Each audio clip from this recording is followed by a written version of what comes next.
السلام علیکم ناظرین، آج جس موضوع پر میں ویڈیو بنا رہی ہوں وہ بھی بہت اہم موضوع ہے، اور یہ وہ موضوع ہے جس پر ہماری کبھی توجہ ہی نہیں گئی۔ ہمارا اسلام دنیا کا بہترین مذہب ہے، اور جہاں تک میری معلومات کا تعلق ہے، اسلام کبھی بھی غیر انسانی رویوں کی بات نہیں کرتا۔ ہمارا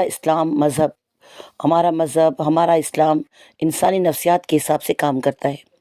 آج جس بات نے مجھے یہ ویڈیو بنانے پر مجبور کر دیا ہے وہ ہے لوگوں کے رویے۔ جہاں تک میری معلومات ہے، جہاں تک میرا علم کام کرتا ہے، مجھے یہ بات پتہ ہے کہ ہمارا اسلام نکاح کو عام کرتا ہے، نکاح کی دعوت دیتا ہے۔ یہی وجہ ہے کہ نکاح ایجاب و قبول ہے، تاکہ نکاح کرنے والوں کو کسی قسم کی مشکلات کا شکار نہ ہو، اور کسی قسم کی نکاح میں دشواری نہ آئے۔ اور پھر اس کے بعد طلاق، ہمارا اسلام طلاق کو اتنا مشکل بنا دیتا ہے کہ پھر حلالہ ضروری ہو جاتا ہے۔ تو یہ بات میں کیسے مان لوں کہ جو مذہب ایجاب و قبول کے ذریعے نکاح کی دعوت دیتا ہے وہ اتنی آسانی سے طلاق کو عام کرے گا؟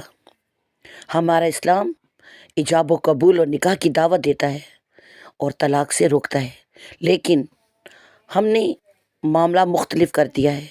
میں لوگوں کے رویوں کو دیکھتی ہوں، ہم نے نکاح کو مشکل بنا دیا ہے، ہم نے نکاح کو اتنا مشکل بنا دیا ہے کہ طلاق عام ہو گئی ہیں، اور طلاق اتنی عام ہو گئی ہے کہ ہر دوسرے تیسرے گھر میں طلاق یافتہ موجود ہے۔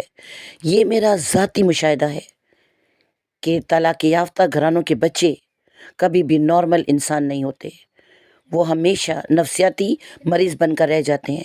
میں نے کئی ایسے بچوں کو دیکھا ہے جو گھر ٹوٹنے کی وجہ سے نفسیاتی ہو گئے۔ تو میری آپ لوگوں سے یہی درخواست ہے، خدا کے لیے اسلام کے راستے پر چلیں، نکاح کی دعوت دیں، نکاح کو عام کریں۔ خدا کے لیے، اللہ اور رسول کے واسطے نکاح کرنے والوں کو برا مت کہیں، ان کا قتل واجب مت کریں۔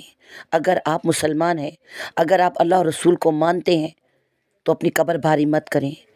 جو نکاح کرنا چاہتا ہے اسے نکاح کرنے دیں، ہاں گھروں کو ٹوٹنے سے بچائیں، طلاقوں سے بچائیں۔ یہ میری آپ لوگوں سے درخواست ہے۔